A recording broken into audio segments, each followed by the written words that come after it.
Well, welcome everybody. So say it looks like it's definitely a slow Sunday morning for some, which is fine.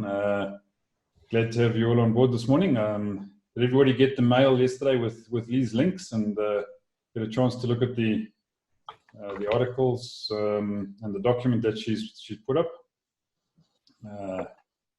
Can share this quickly, just for those of you who maybe didn't.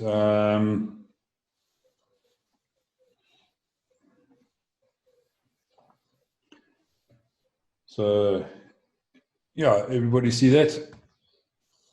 It's a bit small. It's a little bit small, yeah.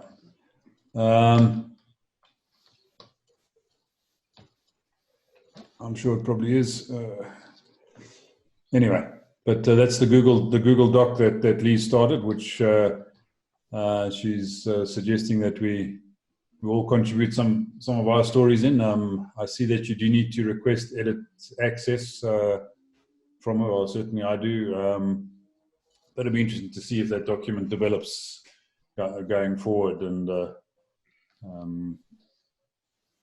stories that come out of there. I think we started with an excellent session yesterday, and you know, the stories that we started to delve into. So I don't know if we want to pick up from there and carry on, or we're going to continue on the theme of change, because there was also the article that she put in. Where's that article? About what the past teaches us about the future. That's right.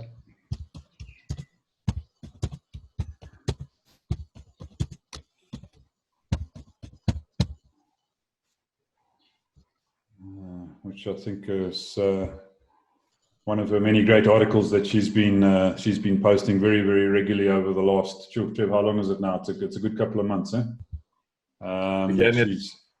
She began at the beginning of the year.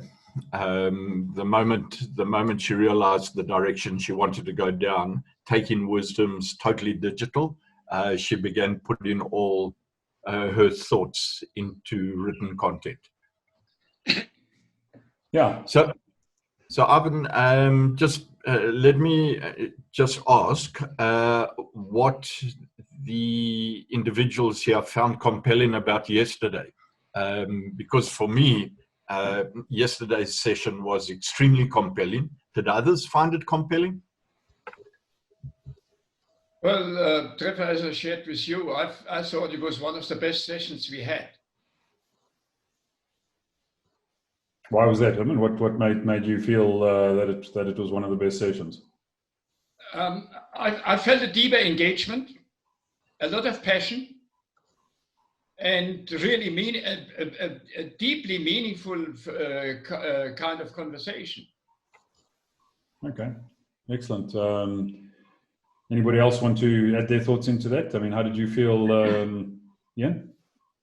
Yeah, look, I think it was interesting when you start delving into kind of the story behind the story, because you know, I think somebody mentioned some time ago at the traditional Friday meetings we had, you never really get to know the person behind the person, and everybody's got a story to tell. And once you start understanding that story, you have more of an understanding or respect for that individual and the journey that they've taken. And that gives you a lot more perspective of that individual, perspective of what they're doing, where they're trying to go. And I think that, as we all know, you know, we have to tell stories now, as opposed to trying to sell our products, because people are just clouded by the sell aspect. So understanding what journey people have gone through brings that empathy, and I suppose the word compassion to an extent, which kind of is where we are in the world right now, is we've suddenly evolved into this area of empathy and compassion that otherwise we kind of just put to one side because you're so busy kind of trying to get to what we want to do, that we missed out perhaps on the essential aspect of really starting to understand where other people have come from and the kind of journeys that people have taken. Okay, great. Thanks, thanks, Ian. Ian, yeah, go for it, Guy. Yeah, I find your comments very interesting. I'll tell you why. I'm not. I'm personally busy. Being busy is a waste of time, and when I hear people saying they're busy, etc., I'm personally it doesn't reconcile with me mentally. Um, so yesterday, I think what was important for me, and I'll obviously share it with you going forward,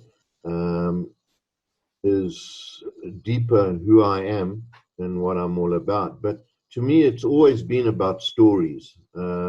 Stories are very important, whether it's in your own personal context or stories about a group of people or a situation that happened to someone else, or if you're in a business environment and they tell you certain stories about their business journey, etc., etc. So, yeah, yesterday I think started a new ball rolling. To me, what I'm going through my mind now is what does the new word wisdom mean?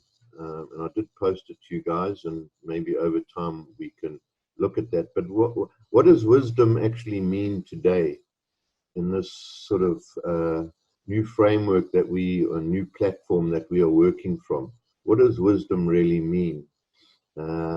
Are the youngsters going to have more wisdom than us or not? What types of different wisdom, and are there different types of wisdom? Thanks, Ian. Thanks, Ivan.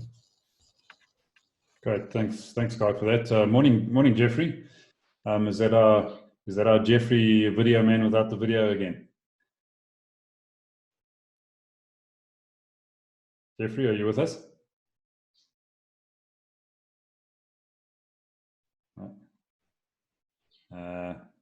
Not managing to unmute his mic. Okay, we'll come back to Jeffrey. Morning, Sela. What are your thoughts? Morning, all. I really like, and I'm really charmed by the fact that when we started speaking yesterday, we started speaking about change. And there's something about in reflecting on change that forces you to measure what you have and measure where you are and measure, what's going on and be more in the present. And I think with everything that's happening and being forced into certain changes, that's why yesterday, when you really start to weigh what are we, you find that you are a story. You are a very beautiful story, unique story. No one has your story, And I really like that it was linked to change, how it started for us to talk about our stories, because that's the only thing that we really carry at the end of the day. And I really do look forward to really sharing more of our stories and really knowing the group a little bit more. Fantastic, thanks. So, well, maybe we can kick off with you then. Tell us a bit about your story. Well, to try and maybe make it a little bit short, I've been around the blocks. I started going into business. I was in business in '98, and I've never really looked back ever since. I've been successful in some instances. You know how business goes. In some other instances, I haven't been successful. And I really then meet the group through Jasper, because I then collided with Gig at some point in time, because I was looking at the guys that I'm coaching and the guys that I'm grooming for myself, the entrepreneurs that I work with. And that's how I got linked to Gig. But that's more or less trying to shorten a very, very long story that involves staying in at least 9 different places and changing schools at least 12 times. Sure. So I kind of understand people, and I kind of vibe with different types of people, because I've been through different types of walks. Originally, I'm from a rural place, so there's always that rural place in me. But I'm also a church boy at heart. Pastors were parents, wives' pastors are parents. And when I started teaching in 2000, and I started teaching pastors. So most of the work that I do kind of ends up involving Christianity in some way or another. I think that's summarizing a very long story. But in terms of what I do today, like work, I coach businesses. And in 2012, we started 5 companies that we use as our mobile classrooms. So when we coach someone, we take them and we put them in an actual company that exists, so that they get practical experience at running a business. I work in marginalized communities. So in townships, I really needed to go that direction and be innovative in how I train. So it's putting youngsters in actual business scenarios, let them fail, let them learn, let's all move on together. So I kind of bring that kind of innovation into the table. I think that's just about it, if I were to really summarize a very long story.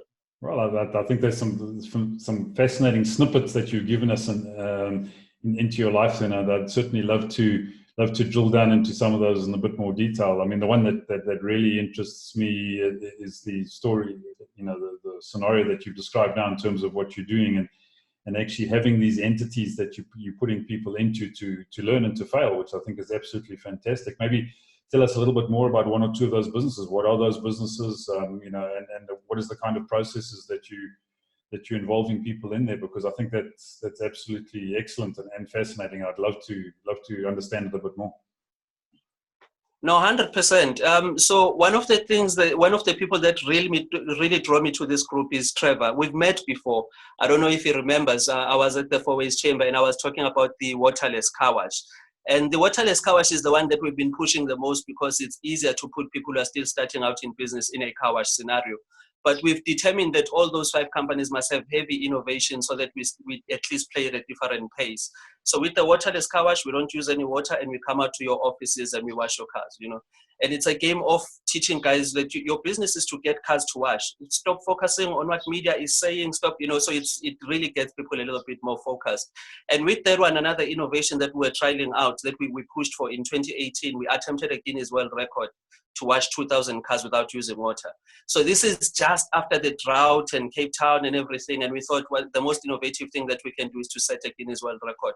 We didn't reach the record, of course, but we got our learnings. We really got very good learnings out of it. So that's how it kind of works. It's to allow guys to say, okay, you have an idea how to run this business where you are.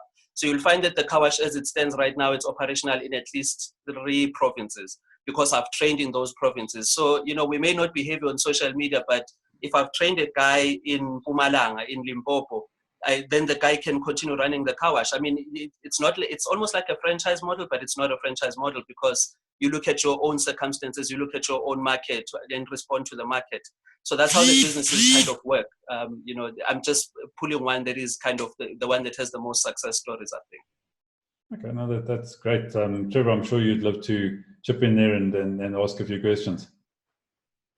Well, obviously, from a business perspective, we can go down that route, perhaps at the chamber sessions when you come on there.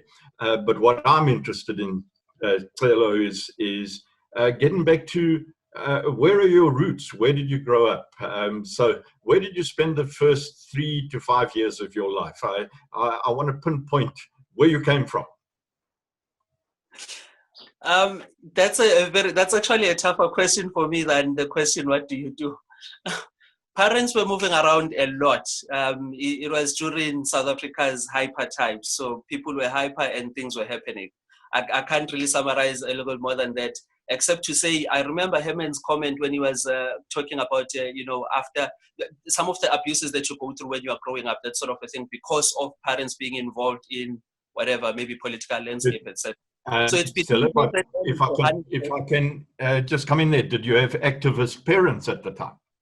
Not even, more Christian, more on the Christian side. So it's more people who were thinking, can we come together? That's why I still have that kind of passion, that kind of, well, minus that you are white and I'm black, can we work together? Can we run a business together? I'm more from that side of things. But they were moving around between KZN, and they were busy divorcing each other as well. So they were moving around between KZN. So I've stayed in townships, I've stayed in rural places, I've stayed in suburbs. I've been rich, but I've never been wealthy, unfortunately. I chowed my riches very carelessly, women and other things. Well, But okay, so now I'm really interested. Tell us about the woman. No, don't. Okay. Tell her, if I can then ask, just of your growing up experiences, what is your first most profound thought that comes out of those growing up experiences that you think forms a lot of you today?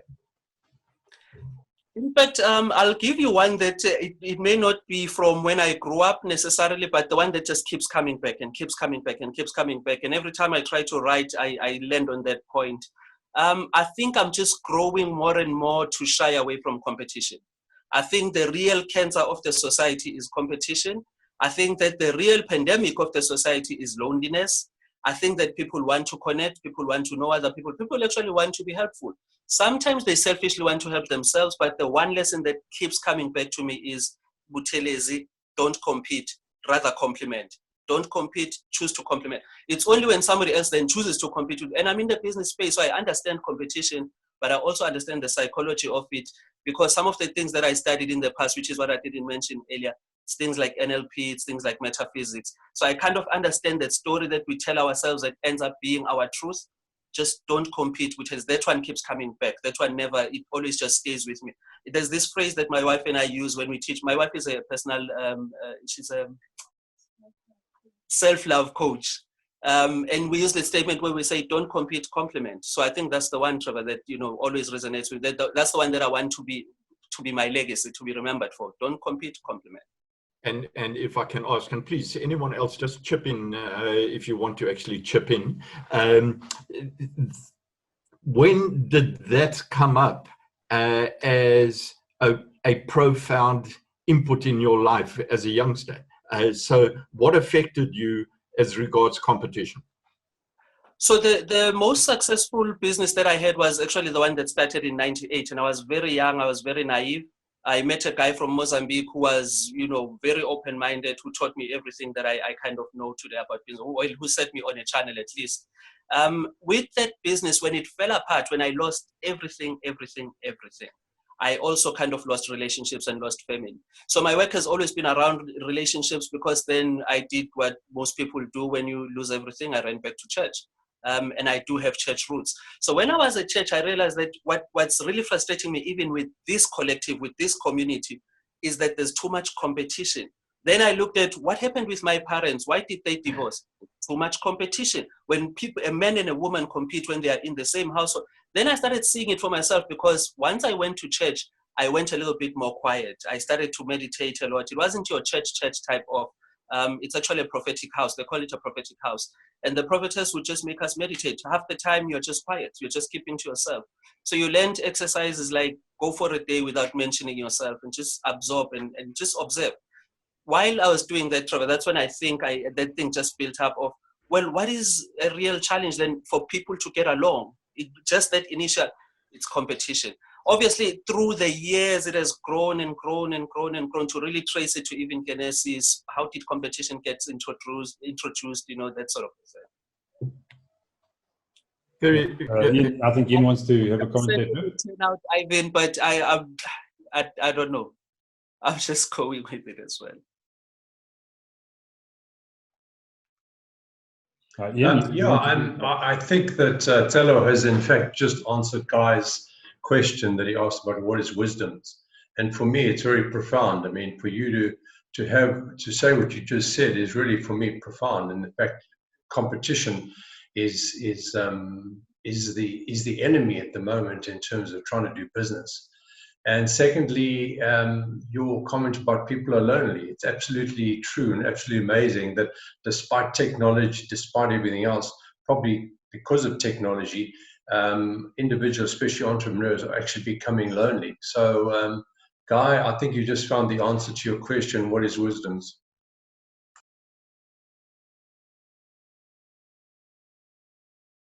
Thanks, Ian. Jeffrey, morning. Are you able to unmute yourself? There we go. Morning, Yes, Jeffrey. there I go. Sorry, I had pressed the wrong button just now. Not a problem at all. So yeah, the whole lonely thing. I mean, we've all got our own situations. I mean, I've literally been in my flat on my own now for the last however long we all have. And yeah, you do seem to, you have reflecting a lot. I have a life coach. His name is Okud Muller.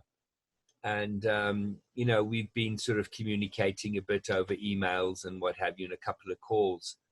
And so I've been kind of doing a little bit more reflecting, or personal reflecting, than I suppose one normally does, because one is always in the rush competition kind of scenario.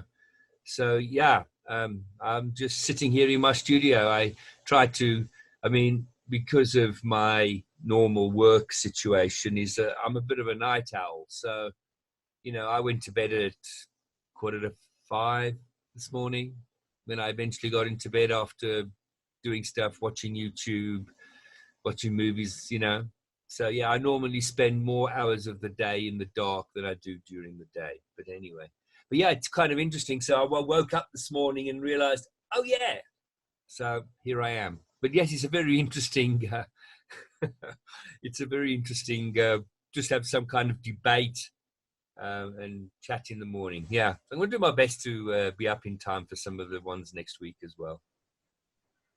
Right, thanks, Jeffrey, and yeah, welcome. As I say, if you only went to bed at 4:45, I'm impressed that you're here just after 8. So well done, Herman. I'm sure you've got some interesting thoughts on this one.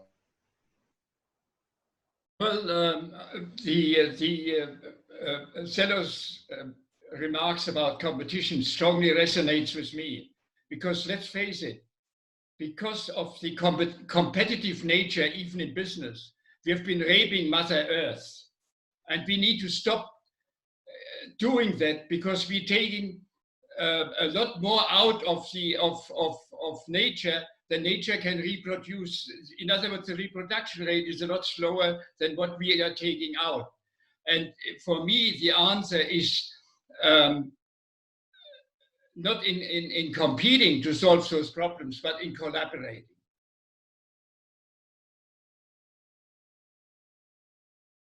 Okay, thanks, Herman. I think that's exactly the sort of line Tiller was heading down. So the sort of question that comes into my mind is, if you're not competing, are you still ambitious? Because if you... That's a very interesting question. And can I answer it this way? And I know it's a bit of a tricky way to answer a question. You can train yourself to support Liverpool and Manchester United.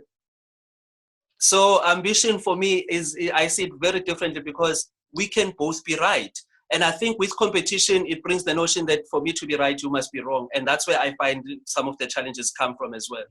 And then we just want to be right all the time. Then that works to our ego, and that brings other social ills. But I believe that, seriously, I'm ambitious because I believe in complementing, I believe in working together. So my ambition is, what can we build together? If I use compassion, how can I move both of us forward together? How can we both win? I'm not looking for me to win, you must lose. How can we both win? That's my kind of ambition, at least. Right, thanks. Hello, Herman. Yeah, you want to add on? Yes, I believe that creating and maintaining healthy relationships is very hard work. And without ambition, you're not able to do that. Because for me, being ambitious means, what kind of targets, what kind of goals do I have to strive for? And for that, without ambition, it's not going to work. Right, thanks, Herman. Yes, Ian. Yeah, to answer your question, Ivan, I'd go back to Zig Ziglar's slide, which actually I think says it all in terms of achieving what you want to do. You've got to help other people achieve theirs. So I think that answers that question. Trev, you were looking to say something?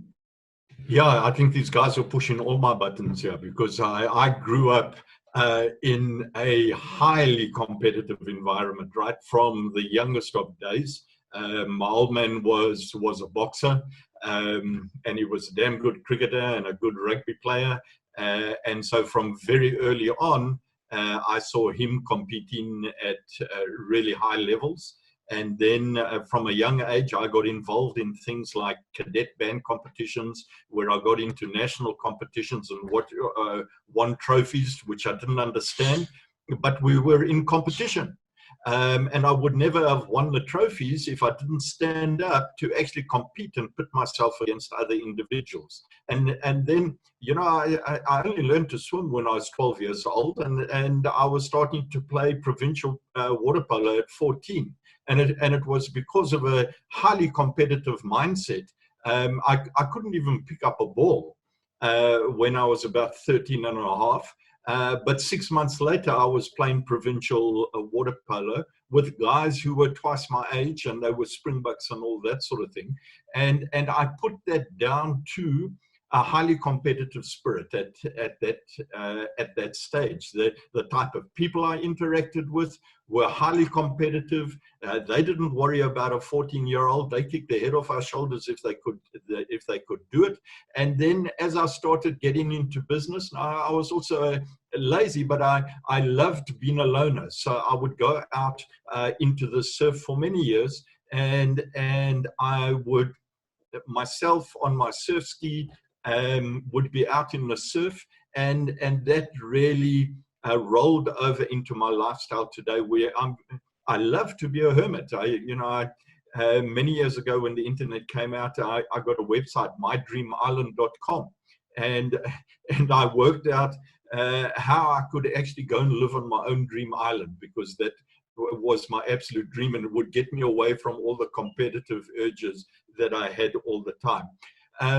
So as you guys are talking, and Herman, I know, comes from the social entrepreneurial side, I know that my makeup naturally is to compete. So I'm looking, how do I structure? How do I, and by competition, that means you have a goal, you have a purpose, you want to get there. If anyone stands in your way, you bat them out the way, come hell or high water. So I take no prisoners when I establish a particular goal.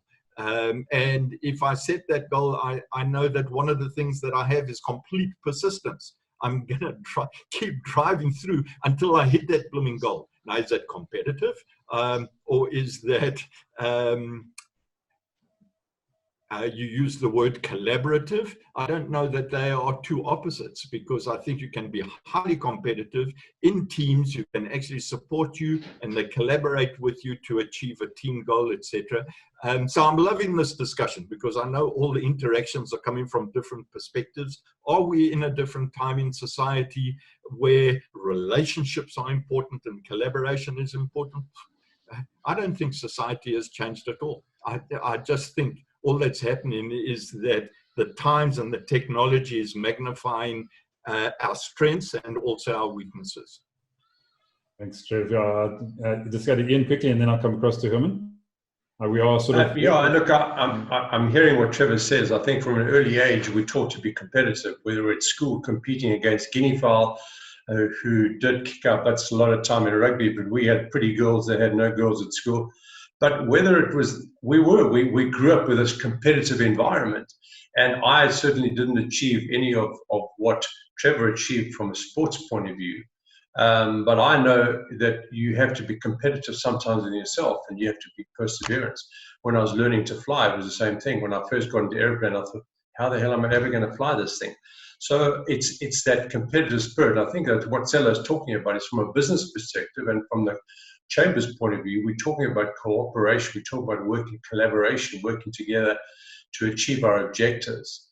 And I think that, yeah, from a sports point of view, you have to be competitive if you want to get to the top. I think that's a given. If you haven't got that competitive spirit, you're always going to be the also-ran, and nobody remembers who comes second. So I agree with Trevor from that point of view, but from a business point of view, I think that aspect of working together to achieve your objectives through working as a team, I think ultimately is where you want to go, because to work in isolation in this day and age is quite a challenge. Thanks, Ian. Herman. I'm not a disbeliever with regard to the competition, but I think competition is something. I compete with myself. I would have never won any of the races. I've done a lot of running in my younger days, but I was competing. I was trying to improve. Let's say I did the WITS 21 in 1982, and in 83 I wanted to run the WITS 21 a little bit faster. And the kind of competition I do not like is e.g. companies or individuals competing against each other and creating winners and losers. I strongly believe that even Bruce Fordyce, who was the most successful Comrades runner, his competition was with him and not against his opponent so much. And that is the kind of competition I believe in. Thanks. So, if I can come in here, Ivan, I think you bring up, and Ian also brought it up. I think many people make the mistake of thinking that competition is about identifying winners versus losers, that there's only ever one winner and all the rest must be losers. To me, that's a load of codswallop. I think the correct terminology that we should be using is achievers versus non-achievers. And then you'll be able to identify the quality of individual that you work with. Who in your network are actually achievers and who are just talkers and are clearly non-achievers. So who are the guys that are the spectators of life? Who are the guys that run onto the field and actually play the game of life? Because you really can't move forward with anything that you're doing with spectators, talkers. You need to work with people who are used to achieving or who want to achieve, and that's maybe where that word ambition came in. I think it's about looking for people who are achievers, who want to achieve, and not individuals who just want to suck things in and sit on their backsides and hope that things happen. Right, thanks, Trev. We've just gone past the bottom of the hour, so I'm going to pop across to Guy for a final comment, and then we'll just take one loop around and call it a day, I think. Yeah, very fascinating, and I agree with what everyone has spoken about today. And as we get deeper into these sort of conversations, it's to me it'll be very fascinating on how, and I mentioned it briefly yesterday, about judging a book by its cover. Where I've burnt myself many times over the years, and of recent, over the past 2 or 3 years, haven't. And it's the discussions are getting deeper, as I've mentioned, and are getting to better points. To me, and to finish off, and we can follow on tomorrow, the next day, I've for many years worked on the abundance mentality, and I'll show you I'm very competitive, and I'll go through my background sometime, but I work on the abundance mentality, and if I have that mindset all the time, I'm not really worried about opposition in my market, for example, etc., etc. That just doesn't come into play. But thanks, very deeper conversation today from my perspective. Thank you. Right, thanks, Guy. Jeffrey, yeah, some final thoughts from you? Okay, there we go. Yes, yeah, I kind of, in a way, sort of agree a little bit with Trevor, is that, it's more ultimately about sort of goal setting and, achieving what you ultimately set out to achieve. Yeah, doesn't always work, but if you ultimately don't know where you're going, you'll never know that you've got there when you do. So, and yes, it's all ultimately about your own feedback as well. When it comes to competition, you ultimately have to, see what works, and then if it does, do more of it, and if it doesn't, do less of it. So I think you're ultimately always in some form of competition or ambition. So yeah, it's my sort of little bit of input. Thanks, gents. Great, thanks, Jeffrey. Tilo, final thought from you. No, nothing to add, but thanks for the conversation. This has been very enlightening and very interesting. It's nice to get some feedback on one's thoughts,